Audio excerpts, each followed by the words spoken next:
Girls can't get everything. What's up, y'all? Welcome to another episode of Champagne Confessions. I'm Italy Murphy. I'm Kay Spice. And I'm Case King. What's up? What up, y'all? Not much. What's going on? Not much. Happy to be here with you lovely ladies. I know. I couldn't wait to see y'all today. I called her and I was like, y'all, I'm having a day. You know how you have just one of those days where, like, it's not so much that things aren't going right, but you just, like, you just feel really anxious. Today was today. See, you're starting with me already. Okay. Right. No, but that too, though. And I think a lot of my anxiety, too, comes from the fact that my timing. So, yeah. And I was having a day today. We're just like so busy in life. We got a lot going on, so it's only right that we have those days that are just like so chaotic, you know. Like, but it's okay to say no. It's okay to say to pace yourself, right, so that you're not overwhelmed. Yeah. Why are you turning to me? Why are you looking at me like I'm the only person that has time management? Now, I know where some of my anxiety comes from. Some of my anxiety comes from the fact that my day is rushing because I'm not good with time management. I'm working on that. But the first step is admitting it. Okay. Admitting it. Exactly. Yeah. Now, so don't be so hard on her. Thank you. I'm not, but I ain't trying to rush out. But the NBA Finals is coming on tonight. They are. Yes. And Mr. Tucker from Shout out to PJ, my baby. Raleigh is in the finals. Yes. I gotta tell y'all this story though. Okay. Here we go. I gotta tell y'all this story. PJ is my guy. That's my brother. All right. Okay. So we played in the East West. He went to Enloe. Okay. And so I went to East Wake and everything, and we was in the East West All-Star game, and somebody broke my nose. Like one of my teammates. I always wondered why it was a little crooked. Don't do that. Come on, cause I hide it very well. I try to hide it very well. I kind of hold my head a little. That's why I ain't on. Look, y'all got me in the middle because I'm dead on. I gotta put my head to the side when I'm talking. No. But yeah, so I broke my nose during practice. The game was the next day, and one thing I can say about PJ is that he's always been competitive. I wanted to like go home. Like I was like, I'm not gonna be able to play in this game. And he was like, oh, you're going to play in this game, and you're gonna do well. Yeah. You know, like he pushed me in that next game. You know, I was the only one going to NCCU. All the other players were going to top schools like NC State, the Carolina and stuff or whatever. Hold up. NCCU is a top school too. We are, okay. But at the time we were Division and 2. you dropped 59. At the time we were Division 2. Right. Okay. So that was a big deal that I'm playing against players that was from Carolina, Duke, etc. I was only one from the HBCU. Okay. And I was slight flex. I like that. okay. And her 59 points. And her 59 points. Yeah. I will never forget. I had 19 points, 12 rebounds, and like I was like the second leading scorer. I might have been the first. I gotta Google that. Cause I think I was the first, leading scorer. You know what I'm saying for that tournament. But I will never forget that. And one thing about PJ, we the same age, and he's still pushing. Like a lot of people our age, we kind of. That's a lot of wear and tear on your, legs and stuff or whatever. He's still balling with the young balling. And I will say, like, y'all the sports people. I'm the cheerleader on the side, but I've watched him, and he's definitely worked hard to get where he's at. So, like, congratulations to you, PJ. Kudos. Yeah. And that Dolce Gabbana. Listen, that was probably like one of the the biggest things that I was like really proud of him for, because obviously y'all know I love fashion, right? And like to see the way that Dolce Gabbana put the campaign together for him, and to know he comes from like where we come from, that was amazing. By the way, this is promo. PJ, I need my sneakers. Let me get some. All right. You want the tan ones or the orange ones? I want the tan ones. I like that. He know my little taste. But I remember when PJ wore Rockaway pants, so it's an honor to be able to do the Dolce Gabbana. I didn't throw you under the bus like that. Remember that was. Oh no, he already know we used to wear Rockaway. I used to wear LEIs and oh my God. You had the flare. Mud jeans. I had the mud jeans. Them shits was like. I mean, they be tight right here and then they go bam. Wait a minute. Store? Let me Rugged Warehouse. Rugged Warehouse. No, let me ask y'all, did y'all have the no boundaries? I know y'all know what no boundaries is. I've heard of it. I don't think I ever had a pair. Is that an Eflin thing? It's a Wendell thing. No, we ain't never had that. No, it's Walmart. I think they still have that brand. They do. Did y'all have a skirt? I had a corduroy one. For all you who don't know what a skirt is, go ahead and tell them. It's the shorts with the strap over like a skirt. It's a skirt with shorts mixed together. So we call it a skirt. We call it a skirt. Y'all so crazy. Yeah. But no, I'm happy to be here today. I'm happy for the topic that we're going to talk about today, Yes, because I'm this is a excited. very, very important topic that I feel like a lot of people in our community don't really address. And it's mental health.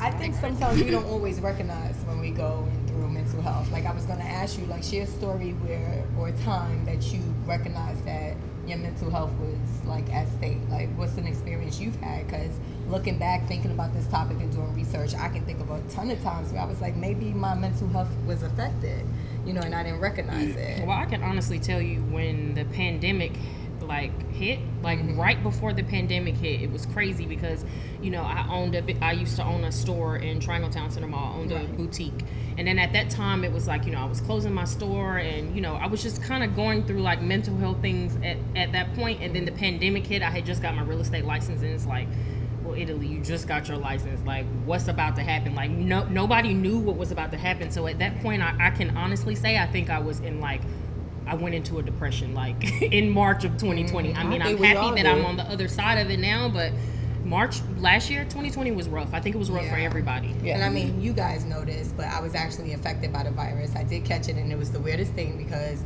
of the radio, I have to be on the scene a lot. So I've always tried to keep my distance and stuff, and I never caught the virus when I had to make appearances and things of that nature. And then on a random weekend when I caught myself being safe around Christmas, I started getting sick. Turns out I have the virus, and it happened around Christmas and New Year, so I wasn't able to spend those holidays with my little man, and he's the world to me.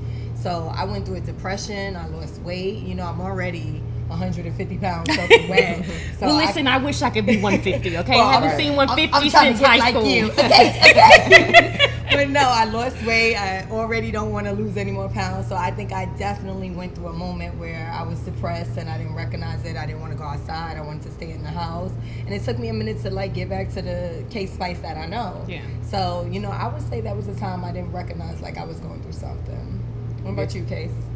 I mean, when I lost my father, Yeah. I didn't know. The pandemic, he went in with COVID, and it was just a lot not being able to see your parents at the hospital. It was just devastating. I think to this day, and I'm glad we have the person that we on today, because she's going to answer some questions that I have. I'll probably still deal with it. I know I do. I think we all deal with it. I think we all do. And I'm so happy about this episode because it's kind of going to be a mini therapy session for all of us, I think. Okay. So a lot of the questions I think I've been probably having, because I need to exercise my right to go and get therapy, but I haven't done that yet. I think this is going to be good for all of us, and I'm excited about it. Well, with the pandemic affecting us all, let's go ahead and take a sip and drink to all those that we lost and all those that made it.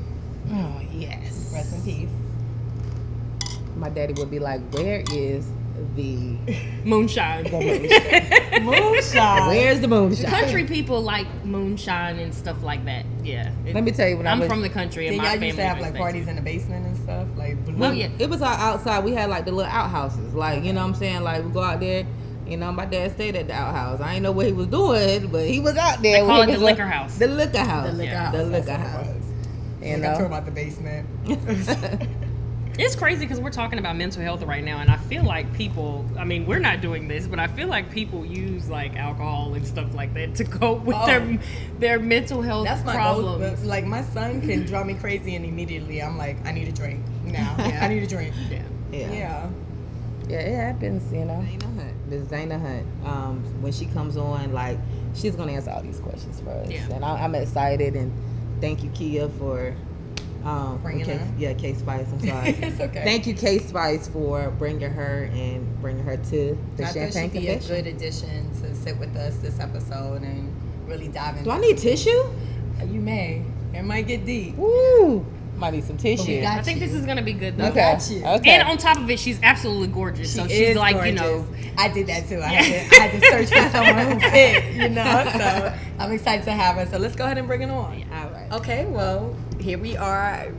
I'm so happy that you came. We have Miss Zaina Hunt with us. So right now, we'll dive in. Go ahead and let us know a little bit about yourself. Yeah, so as she said, my name is Zaina Hunt. I'm originally from Pennsylvania. I went to Hampton University for undergrad in Virginia, came on down to North Carolina, ended up at NC State for grad school right up the road. Worked most of my career in education, after school programming, and then I made a career change into counseling. Okay. So I decided to go back to school, got another master's in professional counseling at Liberty, and now I am a licensed clinical mental health counselor associate in the state of North Carolina. There you go. Listen, they're long credentials, It's but they long. good They're credentials. good. How much school? A lot of school? A lot of 2 years, and then an internship, Okay. and then tests and boards and all of She's that kind so of smart. stuff. Yeah, but- she She's so smart. Nip that in the butt. 2 years and you knocked that out. Oh my gosh. Yeah, That's wonderful. So, I mean, it's been great. I see a wide variety of people, diverse groups. I usually start at about age 14 on up. Okay. I love children, but sometimes it can be a little too traumatic for me to work with little kids. So, That was one of my questions. I wanted to ask you, how do you keep your mental health or your Yeah. sanity when you have to deal with Everybody else's the traumas. weight of everybody else on you? I will say that it's hard. And one thing that's really big with counselors is burnout. And believe it or not, although we give a lot of advice and we're here and we're with people, sometimes we are not the best at taking our own advice. So we have to like fight hard to make sure we have personal boundaries, we're doing our self-care, that we're in our own counseling, that we're not taking home what we hear, what we see, because although we are trained clinically and can help, but sometimes what we hear can traumatize us too. Right. Absolutely. So we have to make sure that we have healthy outlets as well. Right, So, right. yeah. I wanted to ask you, how did you get into, like, what made you want to go into clinical therapy? Yeah. So I found myself just always maybe unofficially being a counselor. Okay. And I thought, you know what? Why don't you go back to school and do this for a career? Like, you really like helping people, you like walking with people.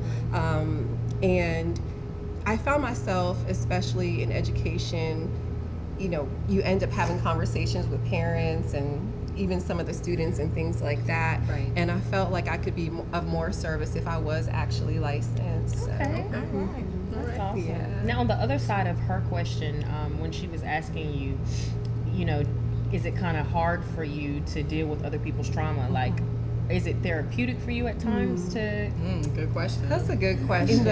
In the larger scheme of things, it's therapeutic in that I love what I do. Like, you know, I can say I feel called to be a counselor, but sometimes in ways, because we do have to fight that burnout, it cannot be so therapeutic. Okay. And I do have to take breaks in between sessions sometimes and just kind of breathe and do my own meditation, prayer, breathing, and things like that.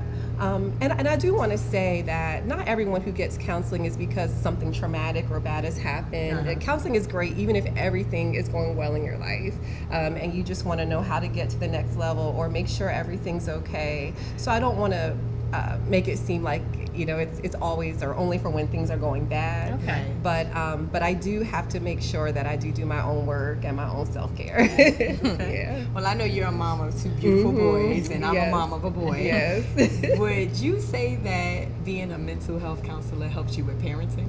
You know what's funny? It does. In the sense that, like, I try not to like be too hard on them. I'm really aware of what's going on in their lives, and just on a personal note, like me and their father are divorced, so just being really sensitive to all that they're experiencing and things like that. But then sometimes it can backfire because, you know, kids see everything, they hear everything, and they're watching you. So if I don't do something, they're like, but you're a counselor. You know, no, you can't yell at me.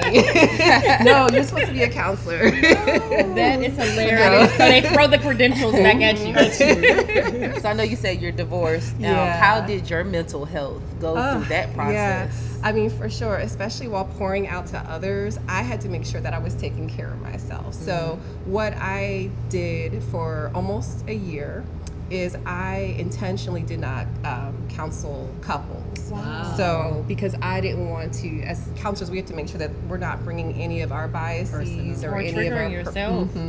So I took a break from that for a while, and then of course, you know, I made sure that I stayed in my own therapy with my therapist, who is great. So yeah. So definitely when we're having hard times in our own lives, because we're all humans, you know, from what you all do, therapists, pastors, whatever, we have to make sure that we're taking care of ourselves first. Yeah, and you hit on a good note when you said, you know, you went to your therapy, and I want to remind everybody that's viewing, go ahead with your questions. Like, if we don't get to your questions today, we'll definitely follow up with your questions, because this is just a serious topic, and we want to make sure we're hitting all aspects of this topic. So thank you for coming here again. Oh, you're welcome. But I just want you to elaborate on what is mental health.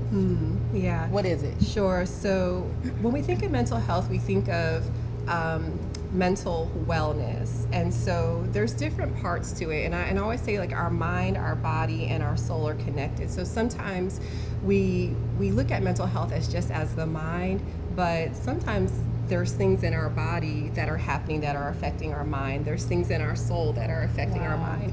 Even in our brain, how all of the chemicals are interacting and working. And so overall, when we think about mental health and wellness, everything, we think about things functionally properly. We think about balance, and overall, just that mind, body, soul connection is all flowing very well. I don't want to get off topic, but I'm like dying to laugh at Italy, because my prayer goes, God is great, God is good. Thank us for the food we're about to receive and the nourishment in our mind, body, and soul. And It's she laughs all at my prayer Every all the time. Because the first part of the prayer was what I used to say when yeah. I was like 5 or 6. But then you follow it up with like the adult prayer. So yeah, I like that. But I wanted to also ask you, what are a few self-care tips that you can give, you know, women, you know, anyone that could be possibly dealing with some mental health issues? Because I know sometimes, like we were talking about before you came on, you know, you can go through like mental health things and not even know that you're going through it. Yeah, sure.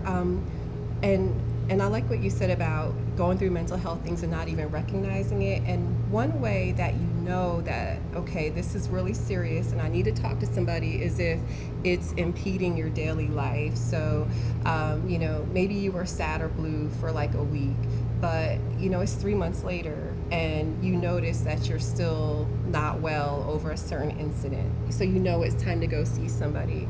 And sometimes we think that the first person that we have to go see is a therapist, but actually your primary care doctor can be a great line of defense. Because remember, we talked before about how the mind, body, and soul are all connected.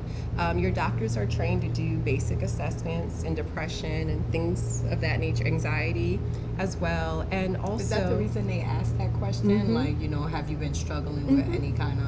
I always wonder why they ask, do you feel safe at home? I'm Yeah. like, what does it have to do with the fact that my stomach is hurting right now? I came here for a headache. they're going to add, they'll look for, your doctors are looking for like mental health issues, also domestic violence, and think they're trained in all of that kind of stuff.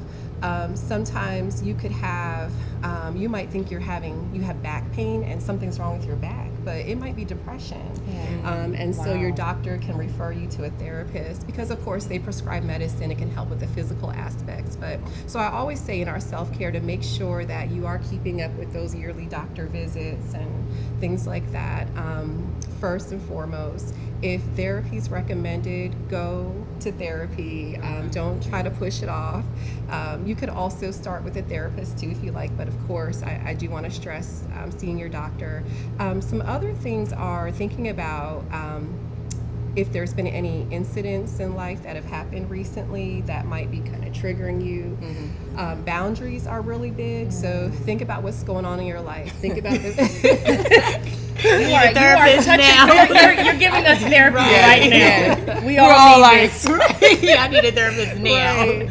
Yeah, like think about the people in your life. And I'm not the kind of person who's like, you know, you just need to cut everybody off because we have this cancel culture or whatever. Right. But maybe you just need to set boundaries at work, in your family, in your relationship, with friends.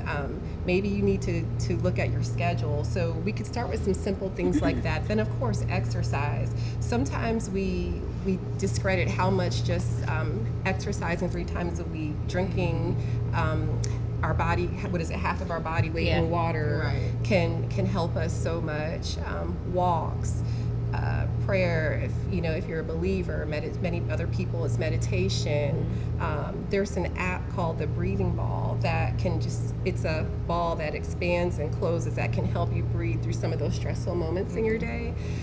So there's so many little things that you can do for self-care on that end. And then one thing I like to stress is that so many people think that like self-care is selfish because it's taking care of you, but it's not. Right. Because if you don't take care of yourself, how can you take care of others? Absolutely. A lot of the times I feel like, and I'm glad that you said that, because we're obviously for Black women, and a lot of the times I feel like Black women especially, we tend to put ourselves last. Yes. Like if it's last behind a relationship, or last behind your kids, or last behind people at work, what advice would you give someone dealing with that? Yeah, I would first say, and this is just a counselor coming, out of me, is let's process that. Let's see where this is coming from. Right. Who taught you that you had to be strong? Who taught you that you had to do everything by yourself? That you couldn't ask for help? That to where trauma was a badge of honor? Right. And process that. Sometimes we don't realize the messages that we get from like media or even movies or even our own mothers and grandmothers, how much they affect us, and we're carrying weights that we weren't created to carry. We were just talking about this. Right. We were. And even the cultural trope, like strong Black women. Yes. Like, for a long time it was like, oh, I'm a strong Black woman, I'm a strong Black woman. But when you dissect that, like, do you feel like that does more harm, or is it more helpful to Black women? So, I mean, and I might be biased, but I'm going to say it does more harm. Yeah. For sure. We have this thing where we say Black doesn't crack, right? Right. But that's on the outside. Absolutely. Because on the inside, we're cracking. we cracked all the way down. Absolutely. Oh, that was deep. Yeah, that was very deep. We are cracking. We are 1 out of 2 Black women has heart disease. Wow. Our life expectancy is 3 years less than white women. Because of the chronic stress from carrying too much, we are more likely to be obese, diabetes, a host of other issues. So it's doing more damage. But then on the other side, I do understand where some of it comes from, especially when we think about racism and sexism and stereotypes. And you think about us in the workplace, we don't want to be deemed as lazy, so we try to overdo everything and take on too much, but at the same time, it's killing us on the inside. And I'm a big advocacy for the LGBT community. Yeah. Do you think that like we kind of struggle? I'm not going to say more because we don't know what everybody goes through, but with us being not accepted with our families and being out on our own, and do you think mental health really plays a big part in LGBT? Yeah. That was a good question. Great question. Just this past month in June, with it being Pride Month, the American Counseling Association was highlighting just some of the needs. And LGBTQ are twice as likely to suffer from a mental health disorder than the general population. And when we look at that, we have to ask why, what's going on. And what you just said about the stigma issues with family, and then when you think about it in terms of, I think sometimes we miss the mark, or maybe Pride Month misses the mark because it fails to also realize when we look at race. So now it's not just that I'm a Black woman, and so that's what 3 stigmas against me, and so I love you, friend. Yeah, so hanging in there. I'm hanging on. So it's real. Yeah. It's crazy because I know I said this probably in our last episode, but have you ever watched Pose? Oh, the TV I show? watched one episode. Yeah, I'm familiar with it, but I haven't watched I think a new season's about to come out, or just did. The last season, the last season just Mm-hmm. ended. But watching that really gave me a whole new perspective on what the LGBT community has to go through. Like, I don't think I could live my life being treated the way that, you know. Yeah. The I mean, we're LGBT talking about community. suicide. Yes. Like, we're talking, that's major. Like, Yeah. you know, we're talking about getting killed because of who we are. Yes. You know, it's terrible, you know. So I'm glad you're on to talk about that and the fact that it is Pride Month. But this is something that needs to be said, you know, you know, I do my parties with the LGBT, but I just see them out in the club atmosphere. And when they go home, I can see by the way they post on Facebook or something like that they're going through it. Yeah, you had mentioned to me that sometimes they have like a additional anger inside of them when they're here. Like, Yeah, girl, we fight, honey. I don't think you realize though that you're kind of like giving them some level of therapy when you're giving them an outlet to come and have a good time and be themselves. Yeah. So you should be, you know, you should feel good about that. Well, thank you. Yeah. I didn't give you enough compliments. I didn't give you no more. Okay, that's good. But we did have some other questions. I mean, I know my phone is going off because the people in the audience or people that is watching is texting me now because I wanted to make sure that we answered all the questions that need to be answered. But one was, this is a good one. This is a really good one. When you're around someone that might be dealing with mental health, how does that other person try to console the situation? Like, how do we try to be there for that person? Yeah, so, and I want to say that is a great question, and that's asked a lot because although sometimes we try to, not us, but other people try to act like mental health just doesn't exist. I mean, a lot of people are dealing with it. So either it's going to be somebody in our friendship circle, somebody we work with, somebody in our home that is dealing with a mental health concern. And I do want to encourage you, or that person who asked that question, of course, you want to be a good listener, be supportive, be understanding. Encourage them to go to counseling if they're prescribed medicine to maintain that. All of those things are great, but you have to realize that you can't change a person. And so sometimes people get frustrated because they feel like I'm doing this and that for this person and they're not changing, but that's not your role. By any means, and even as a counselor, therapist, that's not my role. I'm walking with the person and I'm guiding them and I'm giving them resources and I'm going to help them process things, but ultimately a person has to want the desire to change and be healthy enough to change. Sometimes with mental health disorders, we also are dealing with drug addictions and other things on top of it, so it can be a lot. Another thing that we want to be careful of is what we call codependency.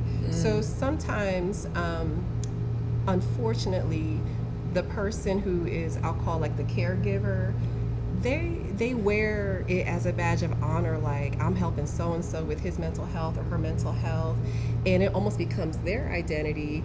And so they are almost dependent on their loved one's condition. Wow. And so that's why we always encourage people who, especially who are in relationships with people with mental health issues, to make sure they're getting their own therapy, because you want to make sure that you're healthy and also that you're not benefiting from the person's condition or from them not being in the best state. Unfortunately, we do have people that might want to try to take advantage of someone because of their mental state, or their self-esteem grows because their loved ones in a low place. So we want to make sure that we're healthy too as caregivers. Yes, you're hired too, by the way. Yeah, what's your rate? I'm ready to just lay on this couch right now. We oh, go ahead. I'll do We one talk a more. lot about like relationships on here too, and things that I've kind of been researching just because I've been hearing about it a lot, and maybe you can deal with it in like the workplace, with friendships, with regular relationships. Like, how do you deal with manipulation and like narcissism when you're dealing with someone that is a narcissist? Yeah. That's deep. Before we go into that, let's explain exactly what a narcissist is, because it took me a long time to really understand like what a narcissist is. I think we all have a little bit of it in us. Everybody. So and I keep saying that these are good questions, they really are. So I'm going to start by saying that especially in like the world we live in, social media, we use a lot of words now like toxic, narcissist, even depression sometimes. Overused. Yeah, live my truth, I'm authentic, and things like that. And so we use narcissist a lot. And and a narcissist actually can be a child, it could be a man, it can be a woman.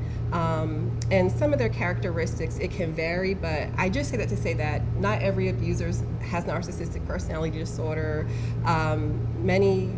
One of the main things with narcissism is like a lack of empathy, but it doesn't always come out in the form of abuse. There's many everyday people who have it that are not abusive by any means. They just deal with some of the other issues. And then there are people who are abusive that don't necessarily have narcissistic personality disorder. They're just like abusive. So I do want to say that. Okay. But you know, one thing that I love about us as women is we have a superpower, and that is our intuition. And a lot of times we don't even listen to it. So we know something's not right, even if the relationship's looking perfect. Everything's great, but in our inside, we know that this isn't right, but we don't listen to that. So, so I always, you know, just encourage people just to trust your intuition. Even if you know, everything's looking good on the outside, if you don't feel at peace on the inside, you know something's wrong. And you can even talk to a counselor about that who can try to help you process what's going on. But some other things you want to look for are, and it can be hard in the moment, but manipulation in the forms of like financial abuse, like withholding finances, withholding sex, isolation, so like isolating you from like your family, your friends. You might feel like you are just in a fog. You don't know whether you're coming or going, and that's because the person has just this strong manipulation or this hold on you where your emotions are up and down. So you don't even really know. You're like, how did I get here? What is going on today? What day is it? Like you're just in this You don't cloud. recognize yourself. That's good. You don't recognize yourself. So Been there. Yeah. I think we have all been there at least once or twice. Right. I don't want to go back. I won't go back. And then there's a cycle, and so generally there's a build up to maybe the nasty thing the person says or does, or even if there's violence. Then the incident happens, and then there's the reconciliation. You work through it and get back together. Then there's a calm, and then what happens? It happens all over again. And so the past comes up, and it's a cycle. Told you I've been there. I'm sorry. Yeah. Oh no, this is good. And so I, always ask couples, "What's your cycle? What is the cycle?" And so you're kind of making people like really look at their situation without like, I don't want to say judging because it's not judging, but without even giving them advice, you're making them look at it from a point that they probably wouldn't look at it if they weren't with you. Okay. Right, because if we as counselors told people what to do, then they wouldn't be able to make their own decisions on their own. So our goal is for you to always be able to come to the solutions on your own. Okay. We're going to guide you there, but we won't really see meaningful change unless you come to it on your own. Right. Is the premise. How do you deal with a couple where one party wants to participate in therapy or couples counseling and the other one doesn't? What advice do you have for that situation? That happens a lot. Okay. And so ultimately, in the context of a relationship, for the individual that does want to get counseling, you are still responsible for your own mental health. Your partner is, of course they should be trying to be healthy and covering you and making sure that you're okay. Right. But ultimately you have to take responsibility for yourself. And so even if it's not going to be couples counseling, still go ahead and get your individual counseling to work on yourself. And who knows, maybe through that, sometimes we're quick to blame our partners for the issues, but maybe it's actually us. We might find out that, oh, maybe I did need to work on some things, or even if anything else, you're still working on becoming the best you. Right. That'll help you make a better decision as to whether you need to stay in this relationship or not. I feel like I could talk to you All day long. all day. I definitely feel like I do have one thing. Yeah, we got two, I think. But someone saying that to someone that's dealing with mental health, everything is going to be okay. Yeah. I heard that's a struggling thing to say when someone's dealing with mental health. Yeah. And it's like, of course you want to encourage, but what do we call this? Like toxic positivity. Like maybe you've heard that. Like we're just so, everything's going to be okay. Don't worry about everything. Do your best. We have all these slogans, or just forget about it. Look towards the future. Don't look towards your past. But for some people, you can tell them that everything's going to be okay. And of course we want to try to encourage them, but depending on their mental state, they need something to hold on to that shows them that everything is going to be okay, because other than that, they don't know. In their world, remember, nothing's okay. Everything's falling apart. What are you talking about? Everything's going to be okay. And so I think of course we want to try to encourage people, but at the same time, we have to follow up that encouragement with, okay, hey girl, how about you go to therapy? You know, did you talk to your doctor? Have you talked to anybody? You know, follow it up with some real tangible stuff. So what about people that are like, because some people consider like, hey, do you think you should go to therapy? Or hey, they consider that like an insult sometimes, like you're insulting them. And it's like, I'm not insulting you. I'm really, I'm trying to help you. Yeah, no, that is real, and it really is, especially I think. And of course in our generation, but when we even think about like older generations, like sometimes even our parents or grandparents, that was like an insult. What do you mean go to therapy? No, first of all, I'm not talking to anybody. Right. Nope, what happens in this house stays in this house. Right. I'm not going to talk to anybody. And so sometimes, of course some people can, but I think for our generation and then going into Generation Z, I think there's so much information out there. Especially I hear like these young people, they talk really openly about their anxiety, depression, their traumas. And that wasn't always talked about. You tried to hide it. Yeah. And so I'm really hopeful, but I do think though that of course you want to try to present it in a way that doesn't sound like such an insult. Hey girl, even if you haven't gone, but maybe you can say, oh, I was on Instagram and I saw this page and I saw this, what do you think about, maybe you can look at this therapy for Black girls page or whatever, and then try to tie it in that way. Right. So it's not such a blow. But I do think we're more open, but of course there still is that stigma for many. Right. This is a good one. I kind of laugh when I see it. It's really good. Should mental health days be required in all job fields? And if so, how often? Should it also be paid time off? I think so. Listen, like I agree. And I am seeing some like private business owners start to do that. I'm coming across a lot of people who they get an automatic month off, or day off each month, no questions asked. And I mean, that would be amazing if that could happen all around, because we need it. I need like 2 days. Right, exactly, 3. Maybe start the weekend a little bit earlier. Let's get Friday. Let's really get Friday. I say whoever came up with a 40 work week. Yes. And there's, especially with all that we saw this past year with all the racial trauma and killings of unarmed people. People had to get up and go to work the next day.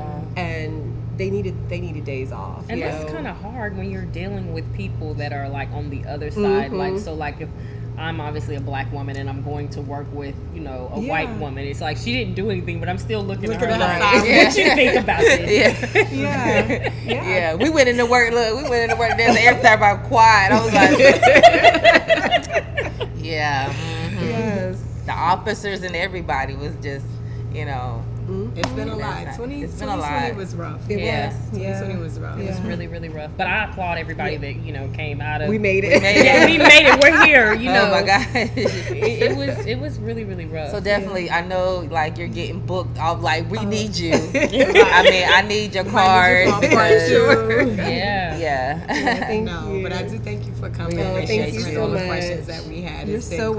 welcome. This has been definitely- great. Yeah, I feel like I could stay here Yeah. all day. All day Yes, long. all day. We have so I need much. you to go before I need some Right. issues. Start bringing up my daddy issues. Like, no. Can you tell everyone where they can find you or like Yeah. how they can book you? Sure.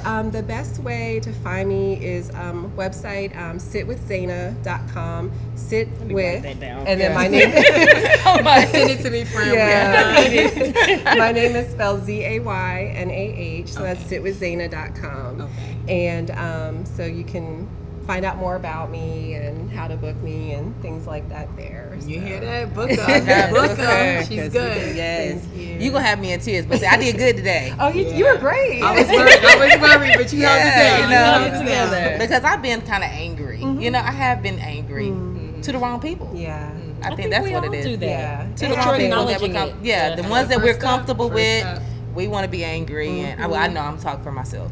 I'm angry with certain people, and I can go out to the club like, "Hey, girl," and I just fuss somebody out when I got out of the car, you know. And I just think what I'm dealing with, I cover up so Yeah. much. I was gonna say that suppression. I've done that. Like you heard me say, my daddy issues. I think I've suppressed that for so many years. And like my mom says, "Oh, you need to go talk to her." I'm like, it's done. Like That's you the know, strong black woman thing again. I have no choice but to move on and keep going. Yeah. So, like, do you feel like suppressing? This is my last question. It's I okay. promise. We said she was leaving, but she can't leave. Do you feel like suppressing is an okay mechanism, or like how do you feel about that? Well, the thing about it is when we suppress things, they're going to come out one way or the other. Like how you were saying, you know, the people with the people closest to you, then you're out and it's like, hey, you know, like nothing happened. Right. And a lot of times the people closest to us, they get the effects of it. Oh my gosh, So, I wish I could record you this. know. I mean, it's recorded. It's recorded. But I'm talking about on my phone, so I can send it.